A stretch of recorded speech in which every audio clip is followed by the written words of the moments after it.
C'est parti. Donc, moi, je vais vous parler de la partie anesthésie-réanimation du CAV complet. Alors, vous allez voir, il va y avoir pas mal de redites avec ce qui a pu se dire avant concernant la prise en charge en anesthésie en réanimation des différentes cardiopathies congénitales, puisqu'on arrive en plus à la fin du DU. Mais ça fait pas de mal d'avoir quelques rappels et notamment on va s'intéresser un petit peu aux spécificités du CAV complet.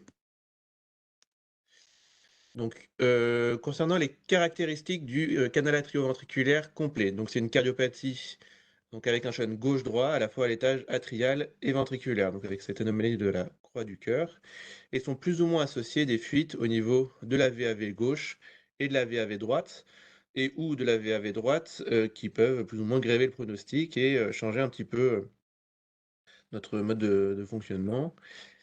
Donc c'est des enfants qui vont être sujets à faire de l'HTAP à la fois précapillaire et postcapillaire, qui va être notamment lié à l'hyperdébit pulmonaire et aux fuites.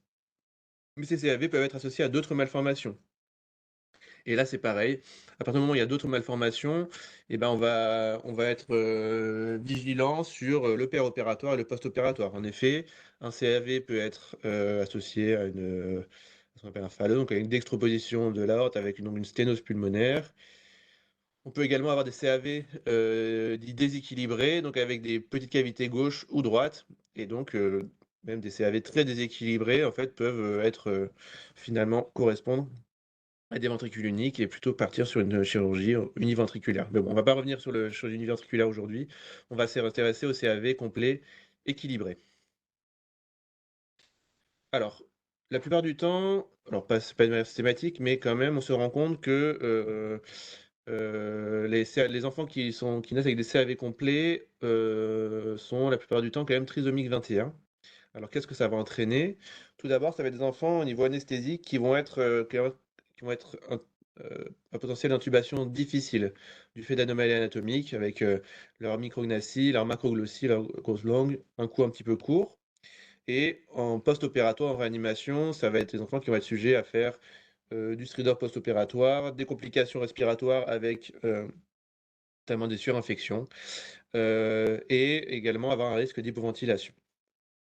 C'est des enfants également qui vont avoir un hypothyroïdisme congénital, donc ça va être très important à aller chercher et à penser à supplémenter. Hem et ensuite, excusez-moi, ah, je vais y arriver. Et ensuite, au niveau des abords, souvent, ils vont avoir des abords un petit peu particuliers, des positionnements des veines et des artères, pas forcément comme dans les livres. Donc c'est pour ça que chez eux alors, de manière générale, il faut se servir d'un appareil d'échographie maintenant, mais chez eux encore plus parce que la plupart du temps, on peut s'embêter quand même à aller poser les différentes perfusions dont on a besoin au bloc opératoire. Donc en résumé, bien penser à garder en tête que ces enfants trisomiques ont des hypothyroïdismes quasiment systématiques, donc il faut doser la TSH plus ou moins supplémentée en L-thyroxine et donc ensuite, lorsqu'on sait qu'on a un enfant trisomique en salle, toujours avoir quand même du matériel d'intubation difficile pour, prévenir, une éventuelle, intubation difficile donc ça va être mandrin, AirTrack, et cetera. Donc juste pour vous montrer là cette petite étude qui montre que là c'est comparé des enfants avec, une trisomie 21 et sans trisomie 21. On se rend compte que de manière significative, c'est des enfants qui vont être plus sujets à faire, des bradycardies, des stridors après l'intubation, des bronchospasmes. Non, les bronchospasmes, excusez-moi, c'est là, donc il y en a un petit peu plus, il y en a c'est pas forcément significatif, mais en tout cas, qui obstruer les voies aériennes, enfin, l'obstruction des voies aériennes liées notamment à la grosse langue. Donc ça, c'est par rapport au terrain. Donc ensuite, concernant donc l'induction anesthésique, donc en fait, on va se retrouver un petit peu, sur ce que je vous avais expliqué concernant les CIV, en tout cas les CIV larges. Donc c'est une cardiopathie avec un shunt gauche-droit et donc là, ce qu'il va falloir garder en tête, c'est arriver à contrôler, ce shunt, donc en évitant d'aggraver ce shunt gauche-droit. Donc en ciblant plusieurs cibles, notamment une en particulier. Donc ça va être les résistances vasculaires systémiques, les résistances vasculaires pulmonaires et la fonction myocardique. Car en effet, si on utilise une déstabilisation du rapport QPQS, on a un risque de surcharge vasculaire pulmonaire, une hypoperfusion systémique secondaire, voire, dans des cas extrêmes, une hypoperfusion coronaire. Donc en gros, tout ça pour vous dire qu'il va falloir essayer au maximum de contrôler les résistances vasculaires pulmonaires, éviter de les baisser au maximum. Et donc, c'est pour ça que ces enfants, il ne faut pas les préoxygéner donc à 100% des FiO2. Donc vraiment, c'est cardiopathie à shunt gauche-droit. C'est vraiment ça à garder en tête. Éviter de baisser les résistances vasculaires pulmonaires, donc éviter la préoxygénation à 100%. Ce que l'on peut faire, c'est quand même, une fois qu'on a la perfusion, une fois qu'on a poussé le curare, les préoxygéner quand même avec un petit peu à 100% pendant les 3 minutes de durée d'action du curare, pour quand même avoir un petit peu de réserve, pour pouvoir l'intuber dans des bonnes conditions, mais surtout bien penser à baisser la FiO2. Et pareil, au niveau ventilation, éviter de les hyperventiler, éviter l'hypocapnie, donc en gros, éviter tous les facteurs qui baissent les résistances vasculaires pulmonaires. En opératoire, l'évaluation va être donc multifactorielle. Tout d'abord, hémodynamique. Donc l'équipement standard, ça va être avec un cathé artériel. On va monitorer également, idéalement, avec des NIRS, qui va permettre de voir la perfusion cérébrale et systémique, enfin l'oxygénation cérébrale et systémique. Et ensuite, idéalement, notamment pour les enfants qui ont de l'HTAP, qui sont un petit peu déséquilibrés en préopératoire, on peut s'aider de cathéters posés par le chirurgien. Donc, notamment au niveau de l'artère pulmonaire, qui va être du coup un excellent moyen de monitorage de dépression pulmonaire, et qui va permettre de voir de manière très précoce si l'enfant fait des crises d'HTAP, et également monitorer la précharge grâce à un cathé positionné dans l'oreillette gauche. Pareil, l'ETO au bloc opératoire est vraiment conseillé, notamment pour l'évaluation de la réparation heu après la chirurgie, et notamment s'il y a des réparations valvulaires, pour voir si, il y a des lésions résiduelles. Donc un shunt résiduel, si la valve réparée il n'y a pas de rétrécissement. Voir également s'il n'y a pas un shunt résiduel à l'étage ventriculaire ou atrial, et ça va permettre également d'évaluer la fonction biventriculaire. Donc l'évaluation va être également au niveau de l'hémostase, donc on va faire donc la plupart du temps là, donc vous avez dû le comprendre chez les enfants, chez les nouveau-nés comme ça, chez qui ont fait une CEC, on est assez, on va dire agressif concernant, l'hémostase biologique, où on va faire à la fois la protamine et les différents facteurs de coagulation, donc fibrinogène, canocane, plaquettes. On contrôle rapidement la coag. On peut se servir également du Rotem si ça continue à saigner, et si jamais dans de très rares cas, on continue à avoir un saignement, la dernière cartouche est le Novoseven, même si dans ces indications, ça reste, quand même assez exceptionnel de devoir s'en servir, et effectivement l'hémostase chirurgicale doit être rigoureuse. Et enfin, l'évaluation, donc il va être assez important d'essayer d'hémofiltrer, enfin d'ultrafiltrer ces enfants. Donc ça, c'est au cours de la CEC, c'est le perfusionniste là qui va gérer ça, qui va permettre de diminuer l'inflammation qui est accentuée notamment chez les enfants trisomiques 21. Donc habituellement, demande au perfusionniste d'essayer de faire de l'UF à peu près 100 millilitres kilo. Et donc voilà, pour résumer un petit peu sa diapo et cette évaluation, idéalement, voilà, il faut arriver à monitorer les enfants avec un KTAP. Si c'est pas possible, on peut servir également de la NIRS, on verra après, qui va être un bon moyen, un bon monitorage, qui va permettre de monitorer également si l'enfant fait des crises d'HTAP avec des chutes brutales de NIRS. On va y revenir un petit peu après. Et par contre, le TO, voilà, est vraiment également conseillé pour évaluer la réparation, la recherche de lésions résiduelles, voir s'il y a des fuites résiduelles, savoir s'il faut reclamper pour aller essayer d'améliorer la fuite, ou si c'est un petit peu trop rétréci. Donc maintenant, il faut opérer. Quelles vont être les complications post-opératoires? Les complications vont être de différents types. Donc initialement, on peut avoir donc enfin les 2 principales, ça va être, en post, cardiotomie, il va y avoir la dysfonction ventriculaire gauche, parce que ça va être des cœurs qui vont être clampés quand même assez longtemps. On va dire à peu près, je dirais, si en plus il y a une réparation, à peu près 90 minutes. Donc voilà, si, notamment il y avait de l'HTAP préopératoire, un petit peu de dysfonction, un peu de dilatation du ventricule gauche, bah, il peut y avoir des grosses dysfonctions ventriculaires gauche en post-opératoire. La deuxième complication, on va dire fréquente, ça va être l'hypertension artérielle pulmonaire, on va le détailler un petit peu après. Et ensuite, d'autres complications peuvent arriver, notamment les troubles de conduction, vu qu'on travaille au niveau du septum interventriculaire. Donc il peut y avoir des troubles de conduction type BAV, qui peuvent être transitoires ou définitifs. Comme je vous disais, la recherche, donc ça c'est avec le TO de la présence d'un shunt résiduel au niveau de septum interventriculaire ou des anomalies des VAV, notamment la VAV gauche qui va plus nous embêter, je pense, que la VAV droite, avec soit un rétrécissement, soit des anomalies type rétrécissement ou insuffisance. Et enfin, chez les enfants trisomiques 21, ils peuvent présenter des dyspnées laryngées post-extubation avec nécessité un petit peu de VNI. On va détailler un petit peu ces différentes complications et les différentes prises en charge. Donc, un petit rappel juste par rapport aux inotropes dont on peut se servir sur les syndromes de bas débit cardiaque post-opératoire. Donc là, on se rend compte dans cette étude que pour gérer un petit peu le syndrome de bas débit, ça va être, et c'est à peu près notre pratique ici, c'est-à-dire qu'on va se servir quand même très régulièrement de la milrinone, qui par son action inotrope et vasodilatatrice va être intéressante. Et à peu près dans un cas sur deux, on y associe de l'adrénaline. Chez ces enfants là, voilà, qui ont des CAV complets, qui font de l'HTAP, etc., c'est quand même très conseillé d'associer les deux médicaments.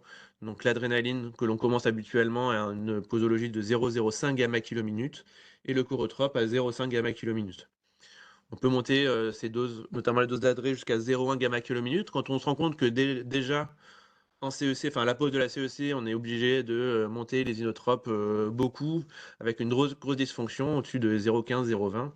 C'est que on sait que voilà, ça commence à être un petit peu limite et qu'il faut réfléchir à d'autres stratégies, type laisser l'enfant sternum ouvert, voir si ça ne suffit pas, passer à l'ECMO. Mais habituellement, quand même, pour ces cures de CAV complet, sous adré, coro à des doses correctes, là, comme ce dont je vous ai parlé, euh, ça fonctionne plutôt bien. Et donc, quand est-ce qu'on les met en place? C'est au moment du sevrage de la CEC. Donc, habituellement, en tout cas, nous, les services, c'est à peu près, lorsqu'on va être à 1 litre de débit indexé, on va commencer à lancer les inotropes. Comme ça nous permet de donner un petit coup de boost au ventricule là, avant de poser complètement la CEC. On se sert donc juste le tableau à côté, on se sert effectivement quand même de temps en temps de noradrénaline. Ça va être lié pour la plupart du temps au CIRS post-opératoire et donc à la vasoplégie post-opératoire pour garder en fait des pressions à peu près correctes, pour notamment permettre une bonne perfusion rénale pour pouvoir diminuer un petit peu l'œdème péropératoire et post-opératoire. Donc, quel va être le monitorage du syndrome de bas débit cardiaque? Donc ça, je vais rapidement. Donc, idéalement, les lactates sur les gaz du sang, qui vont avoir être un excellent moyen de monitorage du bas débit cardiaque. Et ensuite, si vous avez donc votre KTAP, vous avez votre monitorage normalement de la saturation de la SVO2. L'écho également est un bon moyen de monitorage. Et la NIRS, vous voyez, que utilisée dans cette étude que dans 26% des cas, mais qui va être quand même un excellent moyen de monitorage puisque, en gros, on se rend compte que ça suit quand même de manière assez parallèle les courbes de SVO2. Donc ça, c'est pour le syndrome de bas débit cardiaque post-opératoire. Donc je pense qu'il y a eu des redites par rapport à tous les cours que vous avez eus avant. Ensuite, concernant l'HTAP. Donc l'HTAP réactionnelle n'est pas immédiate. C'est rare que dès la sortie de pompe ou même dès qu'au surge de la CEC, l'enfant soit en HTAP suprasystémique mal toléré. Souvent, donc elle va être pas immédiate, elle va être un petit peu retardée, donc souvent au moment de la réanimation et notamment au moment du réveil. Elle est aggravée donc par la CEC, donc il y a un déséquilibre du rapport entre le NO endogène qui est diminué et l'endothéline qui est stable. La stimulation sympathique, donc ce que je vous ai dit, donc là, tout ce qui est stimulation douloureuse, aspiration trachéale, réveil, et tout ce qui va monter les séances vasculaires pulmonaires. Donc, à l'inverse que ce que vous disiez pour l'induction, donc tout ce qui est acidose respiratoire, donc avec une hypercapnie et l'hypoxie. Donc, c'est pour ça que je le répète, idéalement, il faut essayer de monitorer ces enfants avec un KTAP SVO2 et prévoir un petit peu la prise en charge de ces crises d'HTAP, notamment en mettant le NO directement dans le box de réanimation tant que l'enfant est au bloc opératoire. Ça permet, si jamais il fait de l'HTAP, de pouvoir réagir rapidement et de pouvoir le traiter rapidement. Donc juste un petit exemple là pour vous montrer ce que je vous disais. Là, on voit une courbe de SVO2. Donc c'est un enfant, là, vous voyez, qui fait des grosses crises d'HTAP sur des aspirations trachéales. Et le moniteur de NIRS juste au-dessus, on se rend compte que c'est complètement enfin, c'est tout à fait correspondant. Donc si jamais vous n'avez pas de pardon, excusez-moi, KTAP SVO2, décidément, vous pouvez vous servir de la NIRS quand même. Ça peut être un bon moyen de monitorage de ces crises d'HTAP. Donc quelle va être la prise en charge? Premièrement, le plus important, ça va être rechercher un shunt résiduel. Parce que si vous commencez à mettre en place tout votre traitement vasodilatateur pulmonaire avec une CIV résiduelle, vous allez aggraver ce shunt, le shunt gauche-droit, et donc c'est pas ça qui va améliorer l'enfant, voire ça va l'aggraver. Donc le monitoring, je n'y reviens pas, et donc ça va être des enfants, ça va être pas des enfants sur lesquels on va faire du fast track au niveau réanimatoire, ça va être une législation extrêmement progressive, en mettant en place, en essayant, voilà, de diminuer au maximum toutes les stimulations douloureuses, en évitant d'augmenter les résistances vasculaires pulmonaires, et en mettant en place au fur et à mesure des vasodilatateurs pulmonaires, en montant un petit peu en charge au niveau des thérapeutiques, si les que l'on va associer assez rapidement au sildenafil, pour pouvoir ensuite sevrer dans un second temps le NO. Et ensuite, si ça ne suffit pas, on peut y ajouter d'autres traitements péros type Traclear, et si ça ne suffit pas non plus, des aérosols d'Iloprost. Habituellement, on se rend compte que, donc comme on peut voir sur ce schéma, que après introduction des traitements vasodilatateurs pulmonaires, au fur et à mesure, ben, vous voyez là, c'est les différentes aspirations trachéales qui vont en fait, initialement, vous voyez des chutes drastiques de la SVO2, et au fur et à mesure du traitement vasodilatateur pulmonaire qu'il est mis en place, on se rend compte que c'est beaucoup mieux toléré, et à ce moment-là, à partir de ce moment-là, on va pouvoir le réveiller l'enfant dans de bonnes conditions. Ensuite, pour finir par rapport aux thérapeutiques sur l'HTAP, tous les traitements inotropes qui ont des propriétés vasodilatatrices sont des bons, inotropes du coup sur la HTAP, donc le chorotrope en première intention, et dans certains cas, notamment s'il y a une dysfonction, ventriculaire associée, on peut se servir de lévosimendan. Donc quelles vont être du coup les autres complications, et comment on va les prévenir? Donc il va y avoir le BAV, dont je vous ai parlé. Donc le BAV, donc lié au fait que le chirurgien intervienne au niveau du symptôme interventriculaire. Donc ça va être des enfants que l'on va devoir stimuler systématiquement, enfin en tout cas mettre des électrodes, excusez-moi, systématiques au niveau atrial et ventriculaire. Si jamais au bloc opératoire, il sort, au déclampage, il est en BAV complet et qu'il est obligé d'être entraîné, ce que l'on conseille, c'est quand même de mettre 2 paires d'électrodes ventriculaires, parce vont être complètement dépendants de ces électrodes. Donc si jamais pour X ou Y raison, il y a une paire qui, se casse, qui s'en va, qui, tombe, au moins vous avez cette, solution de secours. On les appareille rarement de manière définitive immédiatement, parce que c'est des BAV qui peuvent récupérer. Donc voilà, donc on les laisse stimuler de manière, on va dire avec des électrodes temporaires, et s'ils ne récupèrent pas, à ce moment-là, on peut être amené à poser un pacemaker définitif. Donc maintenant, les lésions résiduelles, rétrécissement de la VAV ou insuffisance de la VAV gauche, shunt résiduel, comme je vous ai dit, ET au bloc opératoire, vivement recommandé. Concernant la dyspnée laryngée post-extubation, donc notamment chez ces enfants trisomiques, ce que l'on fait dans le service, c'est qu'on fait un bolus de corticoïdes avant l'extubation, donc 1 mg/kg de Solumédrol, et après l'extubation, on fait des aérosols d'adrénaline en systématique que l'on peut être amené à renouveler si l'enfant garde une dyspnée en post-extubation. Et ça nous arrive quand même régulièrement, si on a ce type de dyspnée, de faire une transition avec un petit peu de VNI, avec différentes interfaces que l'on peut avoir en fonction en plus de l'enfant. Donc ça va du masque nasal jusqu'au total face qui lui prend tout le visage en fonction de la tolérance de l'enfant. On va dire ensuite, donc les complications un peu plus standards de toute chirurgie cardiaque, c'est pas spécifique au CAV complet, ça va être donc la tamponnade, donc là ça va être traire les drains régulièrement et faire une écho au moindre doute. Et donc tout ce qui est troubles pulmonaires, type atélectasie, ventilation, où souvent les enfants trisomiques sont quand même assez sujets, surtout si c'est des enfants qui vont être intubés souvent un peu plus longtemps que la moyenne. Donc là, il faut avoir une bonne équipe de kinés, faire de la kiné respiratoire quasiment quotidienne, enfin même quotidienne. Et si jamais ces enfants commencent à chauffer, ne pas hésiter à mettre en place une antibiothérapie probabiliste après les avoir prélevés. Donc, en gros, une petite diapo pour vous donner un petit peu les conduites sanitaires en fonction de comment se présente votre patient en réanimation. Donc, l'évaluation va être multifactorielle, donc avec l'ASO2, les pressions artérielles pulmonaires, l'écho, la tropo aussi qu'on va contrôler régulièrement. Et en gros, vous allez avoir plusieurs cas de figure. Le premier cas de figure, tout à gauche, c'est lorsqu'on va dire toutes les voyantes sont au vert. Les pressions artérielles pulmonaires sont basses, la SVO2 est stable, la fonction VG, tout va bien, les valves, notamment la VAV gauche, n'est pas fuyante, pas rétrécie. À ce moment-là, on peut aller on arrête les sédations, on peut aller vers un réveil, une extubation rapide, ça va bien se passer. Ensuite, deuxième cas de figure, on se rend compte quand même que les PAP sont un petit peu élevés, on va dire sont à peu près un peu au-dessus de 50% des systémiques, entre 50 et 70%, mais la SVO2 est stable. Lorsqu'on commence à réveiller l'enfant, on se rend compte qu'il n'y a pas de grosses crises d'HTAP, malgré les aspirations trachéales, etc. Donc à ce moment-là, on met en place les traitements vasodilatateurs pulmonaires, donc type NO, on va mettre en place le sildenafil, et on va pouvoir quand même aller vers un réveil un peu plus progressif que sur la version, on va dire, tout à gauche. Mais normalement, on doit pouvoir les réveiller assez rapidement. Si jamais on se rend compte que, bah, en fait, quand on les réveille un peu plus, quand on les stimule un peu plus, bah, ils commencent à faire de l'HTAP avec donc des grosses crises d'HTAP, des hypotensions, avec des grosses chutes de SVO2 et donc de débit cardiaque. À ce moment-là, là, c'est des enfants où il faut temporiser, c'est-à-dire que on va les maintenir sédatés. De temps en temps, il va même falloir les curariser pour éviter un petit peu, pour vraiment les mettre au repos complet.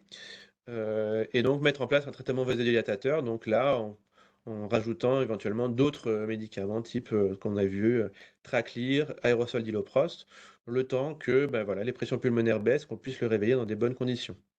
Donc ça va être des enfants qu'on va ventiler de manière prolongée. Donc là, on peut arriver du coup dans les d'autres complications que l'on a vues, type surinfection pulmonaire, type atélectasie. Donc ouais, des fois, ça peut être un petit peu l'engrenage, le cercle vicieux, mais quand même, on finit toujours par y arriver. Et enfin, la dernière chose qui peut nous embêter, c'est les anomalies au niveau de la VAV. Des fois, il va y avoir des VAV qui vont être quand même extrêmement complexes à réparer et qui peuvent du coup entraîner donc soit une insuffisance, soit une fuite, soit un rétrécissement. Et donc après, excusez-moi, c'est un petit peu toujours la balance bénéfice-risque. C'est-à-dire que peut y avoir des fuites ou des rétrécissements qui sont plutôt bien tolérés. On peut arriver à, euh, à une extubation. Mais par contre, si voilà, il y a une fuite majeure et que dès qu'on commence à le réveiller, dès qu'on commence à le stimuler, il passe en OAP, à ce moment-là se pose la question donc d'une reprise chirurgicale. Donc là, il faut en discuter à la fois avec les cardiologues pour avoir vraiment une écho extrêmement détaillée, extrêmement précise, avec les chirurgiens, avec le chirurgien qui l'a opéré, voir si il, il peut faire autre chose sur cette valve, mais souvent sur les réparations un petit peu compliquées, bah, c'est pas forcément évident. Et après, peut se poser la question du remplacement valvulaire, avec toutes les conséquences que ça comporte, notamment chez des enfants qui ont entre 3 et 4 mois. Donc voilà, ça va être les enfants lorsqu'ils ont quand même des anomalies, des VAV en préopératoire avec des réparations difficiles. Souvent, ça va être des enfants que l'on va garder quand même un petit peu longtemps en réanimation. Et lorsqu'on n'arrive pas trop à s'en sortir, on n'arrive pas à les intuber, se pose la question, ça nous est arrivé d'aller remplacer la valve par une valve mitrale mécanique. Donc en pratique, à quoi il faut penser? Donc au niveau préopératoire, quel va être le timing opératoire? Là, j'ai noté 3 4 mois. Maintenant, on les opère même de plus en plus tôt, c'est-à-dire plutôt vers l'âge de 2 3 mois, pour éviter, en fait, parce qu'on se rend compte que plus on va les faire tôt, moins ils font de réactivité pulmonaire et moins ils font d'HTAP. Donc le terrain, ça va être des enfants qui vont être quand même régulièrement trisomiques 21. Donc bien garder en tête la supplémentation en L-thyroxine, car ils sont quand même régulièrement hypothyroïdiens. Bien garder en tête aussi quand vous les induisez que ils peuvent être un petit peu compliqués à ventiler, à intuber au moment de l'induction anesthésique. Pareil pour les cathéters, les voies veineuses centrales et les KTA, des fois c'est un petit peu embêtant. Donc en opératoire, donc à l'induction anesthésique, contrôler le shunt gauche-droit, donc en essayant d'éviter de diminuer les résistances vasculaires pulmonaires. Il faut les monitorer idéalement donc avec un cathé dans l'artère pulmonaire et un cathé dans l'oreillette gauche.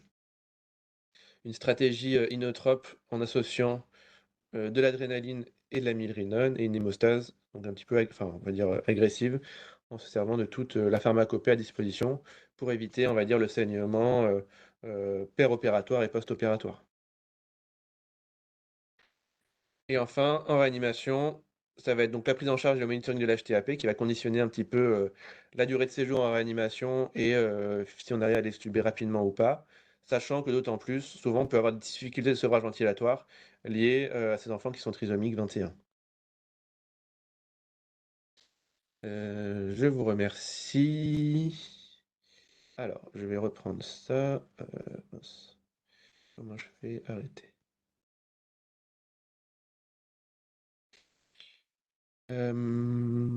Est-ce que vous avez des questions concernant la prise en charge